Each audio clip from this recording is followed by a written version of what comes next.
दोस्तों आज आपके लिए एक साइंस फिक्शन और एक्शन थ्रिलर कहानी पेश करने जा रहा हूं। तो टाइम वेस्ट किए बिना चलते हैं अपनी कहानी की तरफ। इस कहानी का आगाज जैक हार्बर की आवाज से होता है। जैक बताता है कि आज से 60 साल पहले एलियंस ने धरती पे अटैक किया। इन एलियंस ने सबसे पहले चांद को तबाह किया। इन एलियंस को स्क्वेंजर कहा जाता है। चांद के तबाह होने से धरती पे सुनामी आई जिससे धरती तबाह हो गई। इंसान जब इन सब मुसीबतों से निपट रहे थे तब स्क्वेंजर्स ने अपनी टीम को भेजा ताकि वो बाकी इंसानों को भी खत्म कर सके। इंसानों और स्क्वेंजर्स के दरमियान लड़ाई हुई। इंसानों ने खुद को सेव रखने के लिए परमाणु हथियार का यूज किया और इस जंग को जीत लिया। इसके बाद इंसानों को धरती छोड़कर सैटर्न प्लैनेट के मून टाइटन पर भेज दिया गया। टाइटन पर जाने से पहले इंसानों ने स्पेस में एक स्पेस स्टेशन बनाया जिसका नाम उन्होंने टेंट रखा और उस स्पेस स्टेशन का काम धरती पे जारी मिशन को कंट्रोल करना होता है। धरती पे सिर्फ दो इंसान हैं, एक जैक और दूसरा विक्टोरिया। असल में इंसानों ने समंदर के अंदर बड़े बड़े हाइड्रो रिग्स लगाए होते हैं जो समंदर के खारे पानी को फ्यूजन एनर्जी में तब्दील करते हैं। टाइटन पर इंसान इसी फ्यूजन एनर्जी की वजह से जिंदा होते हैं। वैसे तो इंसान स्क्वेंजर से जंग जीत चुके होते हैं मगर धरती पे अभी भी कुछ स्क्वेंजर बाकी होते हैं जो फ्यूजन एनर्जी बनाने वाले हाइड्रो रिग्स को तबाह करना चाहते हैं। असल में इंसानों ने स्क्वेंजर से लड़ने के लिए न्यू टेक्नोलॉजी के ड्रोन बनाए होते हैं जिनका काम स्क्वेंजर को मारना और हाइड्रो रिग्स को सेव रखना होता है। जब ये ड्रोन्स खराब हो जाते हैं तो जैक इनको अक्सर ठीक करता है और विक्टोरिया स्टेशन से बैठकर जैक को गाइड करती है। ये दोनों एक टीम होते हैं और एक दूसरे से प्यार भी करते हैं। इन दोनों को अपने माजी की कोई चीज याद नहीं होती क्योंकि 5 साल पहले इनकी मेमोरी को मिटा दिया गया होता है। लेकिन जैक को हमेशा कुछ ख्वाब आते हैं जो उसे सताते हैं जिससे जैक को लगता है कि धरती ही उसका ठिकाना है।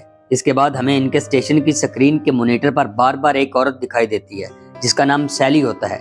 सैली स्पेस में बनाए गए स्टेशन टेंट पर रहती है। ये वहां से इन दोनों को गाइड करती है। सैली ने इन्फॉर्म करती है कि इनके 2 ड्रोन खराब हो चुके हैं और जैक इन ड्रोन्स को धरती पर ठीक करने जाता है। जैक एक ड्रोन को तलाश करके ठीक कर देता है लेकिन दूसरे को ढूंढने के लिए वो खास टेक्नोलॉजी से बनी बाइक पर जाता है। अचानक से जैक की बाइक के रिडार में दूसरे ड्रोन की लोकेशन आती है। जैक जब उस जगह पर जाने लगता है तो विक्टोरिया उसे मना करती है लेकिन जैक फिर भी उस जगह उतरता है जहां से लोकेशन आ रही होती है। जैक को यहाँ ड्रोन तो नहीं मिलता मगर एक सेंसर दिखाई देता है जिससे जैक समझ जाता है कि स्क्वेंजर्स ने उसे पकड़ने के लिए ये एक जाल बिछाया होता है। जैक वहां से निकलने लगता है तो अचानक एक रस्सी में उसका पांव अटक जाता है जो उसे आगे की तरफ खींचती है लेकिन जैक रस्सी पर गोली चलाता है जिससे वो आजाद हो जाता है।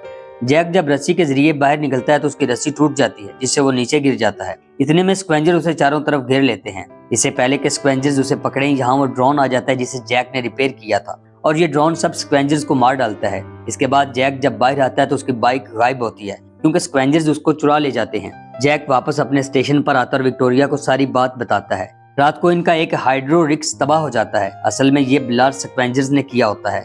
जैक अपना फ्लाइंग ऑब्जेक्ट लेकर वहां जाता है। जैक जब वहां पहुंचता है तो वो कुछ सिग्नल्स को देखता है जो धरती से भेजे जा रहे होते हैं और ये काम स्क्वेंजर्स का होता है। इसके बाद जैक उस जगह जाता है जहां से ये सिग्नल्स भेजे जा रहे होते हैं। जैक जब सिग्नल वाली जगह जाता है तो वहां कोई नहीं होता लेकिन जैक सिग्नल्स वाली केबल को काट देता है। इसके बाद दोस्तों जैक विक्टोरिया से कहता है कि मैं धरती का जायजा लेने जा रहा हूँ लेकिन विक्टोरिया जैक को रेडिएशन बॉर्डर से दूर रहने को कहती है। जैक आगे से कहता है कि मैं इस बात का जरूर ख्याल रखूंगा। इसके बाद हम देखते हैं कि जैक एक सीक्रेट जगह पर जाता है जहां उसने एक छोटा सा घर बना रखा होता है। जैक ने यहाँ धरती से मिलने वाली काफी चीजों की कलेक्शन की होती है। जैक यहाँ एंजॉय कर रहा होता है तो उसे अचानक से एक फ्लाइंग ऑब्जेक्ट धरती पे उतरता नजर आता है। जैक फौरन से अपनी सवारी में बैठता और उस तरफ जाता है और विक्टोरिया से बात करता है लेकिन विक्टोरिया उसे मना कर देती है मगर जैक फिर भी वहां चला जाता है। इसी दौरान सैली विक्टोरिया की स्क्रीन पर नजर आती है और उसे कहती है कि तुम लोग जल्द ही ऑफलाइन होने वाले हो। ऑफलाइन होने से पहले जैक से कांटेक्ट करो और उसे वापस बुलाओ क्योंकि ये काम ड्रोन भी कर सकते हैं। विक्टोरिया जैक से कांटेक्ट करके उसे सारी बात बताती है मगर जैक कहता है कि मैं खुद ही चेक करने के लिए जाऊंगा क्योंकि इससे मुझे तसल्ली होगी। जैक जब उस जगह जाता है तो वहां पर कुछ स्लीपिंग चैम्बर्स होते हैं जो संजान फ्लाइंग ऑब्जेक्ट से गिरे होते हैं। इन स्लीपिंग चैम्बर्स में इंसान होते हैं जिन्हें देखकर जैक हैरान हो जाता है। इतने में वहां सिक्योरिटी के लिए ड्रोन्स आ जाते हैं। ड्रोन इन स्लीपिंग चैम्बर्स में मौजूद इंसानों को मारने लगते हैं लेकिन जैक एक स्लीपिंग चैम्बर्स को ड्रोन से बचा लेता है। इसके बाद जैक उस स्लीपिंग चैम्बर्स को अपने साथ लेकर स्टेशन पर चला जाता है। जैक जब उस स्लीपिंग चैम्बर को ओपन करता है तो उसमें एक लड़की निकलती है जो कई सालों से उसके अंदर सो रही होती है। ये लड़की काफी कमजोर हो चुकी है और ये अपना नाम जूलिया बताती है। ये जैक और विक्टोरिया को देखकर बहुत हैरान होती है। विक्टोरिया उसे बताती है कि तुम्हारा कोई साथी नहीं बचा और तुम 60 सालों से सो रही हो और इन 60 सालों में धरती में काफी बदलाव आए हैं और धरती पर कोई इंसान बाकी नहीं क्योंकि सब के सब टाइटन पर जा चुके हैं। विक्टोरिया जब उसके बारे में पूछती है तो वो कुछ नहीं बताती। जूलिया इनसे कहती है कि मुझे अपना फ्लाइट रिकॉर्डर चाहिए जो कि उस तबाह फ्लाइंग ऑब्जेक्ट्स के अंदर होता है, लेकिन उस जगह रात को जाना खतरे से खाली नहीं होता क्योंकि रात में स्क्वेंजर बाहर फिरते हैं। विक्टोरिया और जैक जब अकेले होते हैं तो जैक उससे पूछता है कि क्या तुम्हें मिशन से पहले का कुछ भी याद है, लेकिन विक्टोरिया कहती है कि हमारा काम है याद ना करना, और वो ये भी कहती है कि हमें इसके बारे में कुछ पता नहीं कि ये कौन है और कहां से है। इसके बाद वो यहाँ से चली जाती है। दोस्तों, इसके बाद हम जैक और जूलिया को एक साथ देखते हैं। जूलिया जैक से कहती है कि मुझे किसी भी हालत में अपना फ्लाइट रिकॉर्डर चाहिए। जैक मान जाता है और ये दोनों विक्टोरिया को बताए बिना यहाँ से निकल जाते हैं। जब ये दोनों फ्लाइट ऑब्जेक्ट वाली जगह जाते हैं तो जूलिया को फ्लाइट रिकॉर्डर मिल जाता है, लेकिन इसी दौरान स्क्वेंजर्स यहाँ जाते हैं और वो जैक को बेहोश करके साथ ले जाते हैं। जब जैक की आंख खुलती है तो वो खुद को एक कुर्सी पे बंधा हुआ पाता है।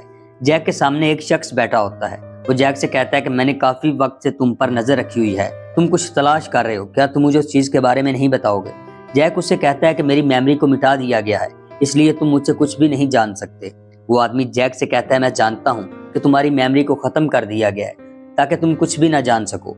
इसके बाद वो जैक से पूछता है क्या तुमने कभी स्क्वेंजर को देखा है, लेकिन जैक खामोश रहता है। इतने में वो आदमी कहता है लाइट्स, और इसी दौरान रोशनी फैल जाती है और जैक अपनी चारों तरफ इंसानों को देखकर हैरान हो जाता है। वो आदमी जैक से कहता है कि हम स्क्वेंजर नहीं बल्कि इंसान हैं, और जिन ड्रोन्स को तुम रिपेयर करते हो वो असल में इंसानों को मारने के लिए बनाए गए हैं। इसके बाद हम देखते हैं कि मैल्कम जैक को एक ड्रोन के पास ले जाता है और वो जैक से कहता है कि हमारे पास न्यूक्लियर बॉम्ब है और एक ड्रोन भी है, मगर हम इसे स्टार्ट नहीं कर सकते क्योंकि ये ड्रोन हमें नहीं पहचानता, ये तुम्हें पहचानता, और हम चाहते हैं कि तुम इसे ठीक करो और स्पेस में मौजूद टेंट में भेजो क्योंकि ये लोग टेंट को तबाह करना चाहते हैं। जैक इनसे कहता है कि वहाँ भी इंसान ही बसते हैं और जैक इस ड्रोन को रिपेयर करने से इनकार कर देता है। इनमें से एक आदमी जैक को गोली मारता है मगर वो अपने स्पेशल सूट की वजह से बच जाता है। इतने में यहाँ कुछ ड्रोन्स जैक को लोकेट करते हुए आ जाते हैं और उन्हें मारने लगते हैं, लेकिन मैल्कम जैक और जूलिया को दूसरे रास्ते से लेकर यहाँ से निकल जाता है। मैल्कम जैक से कहता है कि तुम्हें रेडिएशन वाली जगह जाना चाहिए क्योंकि सच वहीं छुपा हुआ है। इसके बाद मैल्कम जैक को उसकी खोई हुई बाइक वापस कर देता है और वो जूलिया को साथ लेकर यहाँ से चला जाता है। रास्ते में जैक की बाइक का फ्यूल खत्म हो जाता है। जैक जूलिया को लेकर एम्पायर स्टेट बिल्डिंग में चला जाता है। इधर विक्टोरिया को भी पता चल जाता है कि जैक जिंदा है और वो फ्लाइंग ऑब्जेक्ट को उसकी तरफ भेज देती है। जैक जूलिया से पूछता है कि तुम कौन हो और उस फ्लाइंग ऑब्जेक्ट में क्या कर रही थी। जूलिया जैक से कहती है कि ये एक टाइटन पर जाने वाली एक रिसर्च फ्लाइट थी, मगर लॉन्च होने से पहले हमें स्कैनर पर एक एलियन ऑब्जेक्ट नजर आया और हम सबको स्लीपिंग चैम्बर में डाल दिया गया और तुम भी हमारे साथ उस मिशन में थी, और मेरे ख्याल से उन्होंने सबसे पहले तुम्हें और विक्टोरिया को जगाया था, और जो स्कैनर पर ऑब्जेक्ट दिखाया गया था वो टेंट था। मगर जैक को इन बातों पर यकीन नहीं आता और वो फिर जूलिया से कहता है कि तुम कौन हो। जूलिया जैक से कहती है कि मैं तुम्हारी बीवी हूँ। ये सुनकर वो हैरान हो जाता है। इसके बाद जूलिया जैक को एक रिंग दिखाती है जिससे जैक को सब कुछ याद आ जाता है क्योंकि ये रिंग उसने ही जूलिया को दी थी। इसी दौरान यहाँ फ्लाइंग ऑब्जेक्ट आ जाता है। विक्टोरिया इन दोनों को देख लेती है जिससे विक्टोरिया को लगता है कि जैक उसे धोखा दे रहा है। जैक जब स्टेशन पर वापस आता है तो विक्टोरिया दरवाजा नहीं खोलती। जैक उसे बताता है और समझाने की बहुत कोशिश करता है, लेकिन वो उसकी एक नहीं सुनती और ट्रेंट से कांटेक्ट करती है कि हमारे दरमियान कुछ अच्छा नहीं चलता। सैली विक्टोरिया से पूछती है क्या तुम एक इफेक्टिव टीम हो। विक्टोरिया कहती है कि नहीं, हम इफेक्टिव टीम नहीं है। इसी दौरान वहाँ एक ड्रोन आ जाता है और वो विक्टोरिया को खत्म कर देता है। ड्रोन जब जैक को मारने वाला होता है तो जूलिया उस फ्लाइंग ऑब्जेक्ट से उस ड्रोन को तबाह कर देती है। इसी दौरान सैली मॉनिटर पर आती है और जैक उससे कहता है कि तुमने ये क्या कर दिया। सैली आगे से बोलती है कि कभी कभी हालात कंट्रोल से बाहर हो जाते हैं। इसके बाद सैली जैक से कहती है कि अब तुम्हारा एक नया मिशन है कि तुम इस लड़की को अपने साथ लेकर टेंट पर आ जाओ, लेकिन जैक जूलिया को साथ लेकर फ्लाइंग ऑब्जेक्ट पर निकल जाता है। इसी दौरान ड्रोन्स इनके पीछे लग जाते हैं और गोलियां बरसाना शुरू कर देते हैं। जैक सब ड्रोन्स को गिरा देता है। इसके बाद हम देखते हैं कि ये दोनों रेडिएशन वाले इलाके में चले जाते हैं जहां इससे पहले ये कभी नहीं गया था। ये एक रेगिस्तान वाली जगह होती है। जैक जहां एक आदमी को ड्रोन रिपेयर करते हुए देखता है। जैक जब उसके नजदीक जाता है तो वो हैरान हो जाता है क्योंकि ये जैक का हम शक्ल होता है। इन दोनों के दरमियान लड़ाई होती है। इसी दौरान एक गोली चलती है और वो जूलिया को जाकर लगती है। जैक अपने हम शक्ल को बेहोश कर देता है। जैक जूलिया को बचाना चाहता है और इसके लिए उसे मेडिकल किट की जरूरत होती है। जैक अपने हम शक्ल का फ्लाइंग ऑब्जेक्ट लेकर स्टेशन पर जाता है। जब वो मेडिकल किट लेकर निकलने लगता है तो उसे एक और विक्टोरिया दिखाई देती है। जैक सब कुछ समझ चुका होता है। वो इस विक्टोरिया से कहता है कि तुम मेरे साथ नीचे क्यों नहीं चलती। वो इसे कहती है तुम रूल्स को तो जानते हो, इसलिए मैं तुम्हारे साथ नहीं जा सकती। लेकिन जैक मेडिकल किट लेकर वहां से निकलता है और अपनी बीवी जूलिया के पास आता है। वो जूलिया को ठीक करने के बाद सीधा मैल्कम के पास जाता है। जैक सारा सच जान चुका होता है और वो अब इनका साथ देता है। जैक उस ड्रोन को रिपेयर करता है ताकि उसे टेंट में भेजकर तबाह कर सके। मैल्कम उसे कहता है कि जब उन्होंने चांद को तबाह किया तो वो वहीं था और मैंने सब अपनी आंखों से देखा। इसके बाद टेंट ने अपनी आर्मी भेजी और लोगों को मारना शुरू कर दिया। मैल्कम जैक को मजीद बताता है कि धरती की तरह टेंट ने और भी बहुत से प्लैनेट्स को तबाह किया है। जैक ड्रोन को पूरी तरह से रिपेयर कर देता है ताकि उसे टेंट पर भेजा जा सके। इसी दौरान यहाँ कुछ ड्रोन्स आ जाते हैं और इन पर गोलियां बरसाना शुरू कर देते हैं। ये सब मिलकर इन ड्रोन्स को किसी तरह गिरा देते हैं, लेकिन इसी के साथ इनका ड्रोन भी तबाह हो जाता है जिसे जैक ने रिपेयर किया था और इन सब की उम्मीदें टूट जाती हैं।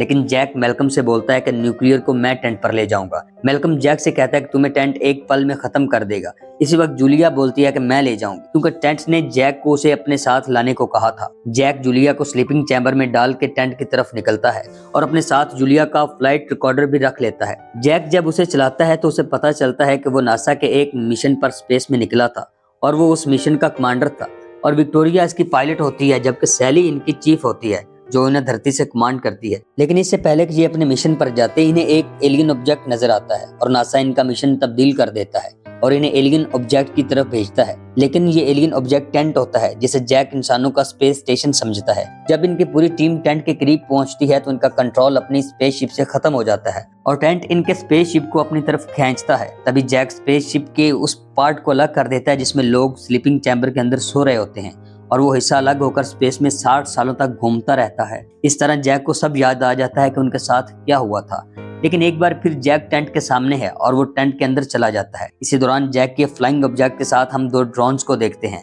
इतने में सैली जैक से उसका टेंट में आने का मकसद पूछती है, जिसपे जैक कहता है कि तुमने खुद ही जूलिया को टेंट में लाने का कहा था। जैक जब मजीद अंदर दाखिल होता है तो वो वहाँ अपने और विक्टोरिया के हजारों क्लोन्स देखता है। ये सब देखने के बाद वो हैरान हो जाता है और आगे बढ़ता है। इसके बाद जैक वहां पहुंचता है जहां से सैली की आवाज आ रही होती है। असल में वहां सैली नहीं होती बल्कि सैली की नकली कंप्यूटराइज्ड इमेज होती है। इसके बाद हम देखते हैं कि जैक अपने फ्लाइंग ऑब्जेक्ट से स्लीपिंग चैम्बर को निकालता है जिसमें जूलिया होती है, लेकिन इसमें जूलिया के बजाय मैल्कम होता है क्योंकि ये जैक की एक साजिश होती है। इतने में सैली की आवाज आती है कि ये वो नहीं जिसका तुमने कहा था। इतने में ये दोनों अपने साथ लाए हुए बॉम्ब को ब्लास्ट करते हैं और इस पूरी जगह को तबाह कर देते हैं। दूसरी तरफ हम जूलिया को देखते हैं जो उस जगह होती है जहां जैक ने एक छोटा सा घर बना रखा था। जूलिया जब टेंट को आसमान में तबाह होते देखती है तो वो समझ जाती है कि जैक अब नहीं रहा। इसके बाद हम 3 साल के बाद का सीन देखते हैं। जूलिया अब भी उसी जगह पर है जहाँ जैक ने एक घर बनाया था, लेकिन अब इसके साथ एक छोटी लड़की भी होती है जो असल में जैक और जूलिया की बेटी होती है। इसी दौरान हम कुछ आदमियों को देखते हैं जो कि मैल्कम के आदमी, और इनके साथ हम जैक को भी देखते हैं। ये असल में जैक का क्लोन नंबर 52 होता है जिसके साथ जैक की रेडिएशन वाले इलाके में लड़ाई हुई थी और अब इसको सब कुछ याद आ चुका होता है। लेकिन इसे जूलिया और अपनी बेटी को ढूंढने में 3 साल लग जाते हैं। इसी के साथ ये सब एक साथ खुशी खुशी रहने लगते हैं। तो दोस्तों यही इस कहानी का इख्तिताम होता है। अगर आपको हमारी वीडियो अच्छी लगी हो तो इसे लाइक और सब्सक्राइब कर दीजिए।